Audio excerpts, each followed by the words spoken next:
रजत, यासाठी अधिक माहितीसाठी येतो तुमच्याकडे। आणखी एक महत्त्वाची बातमी, सुधाकर बडगुजर यांची हकालपट्टी करण्यात आल्याची बातमी येते आहे।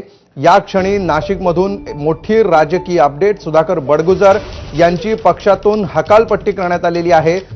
कालच त्यांनी मुख्यमंत्री देवेंद्र फडणवीस यांची भेट घेतलेली होती नाशिकमध्ये। त्यानंतर आज शिवसेनेच्या सर्व पदाधिकाऱ्यांनी एकत्रित येऊन एक पत्रकार परिषद घेतलेली होती आणि त्यानंतर ही महत्त्वाची अपडेट येते आहे। सुधाकर बडगुजर यांनी पक्ष विरोधी काम केल्यामुळे त्यांची पक्षातून हकालपट्टी करण्यात आली असं कारण देण्यात येत आहे। सुधाकर बडगुजर यांची हकालपट्टी करण्याचा निर्णय पक्षाने घेतलेला आहे। सुधाकर बडगुजर हे नाराज असल्याचं स्पष्ट झालेलं होतं। त्यांनी तशा प्रकारची जाहीर प्रतिक्रिया देखील दिलेली होती। काल दिवसभर राजकीय वर्तुळात ही प्रक्रिया गाजत होती आणि त्यानंतर आता सुधाकर बडगुजर यांची पक्षातून हकालपट्टी करण्यात आलेली आहे।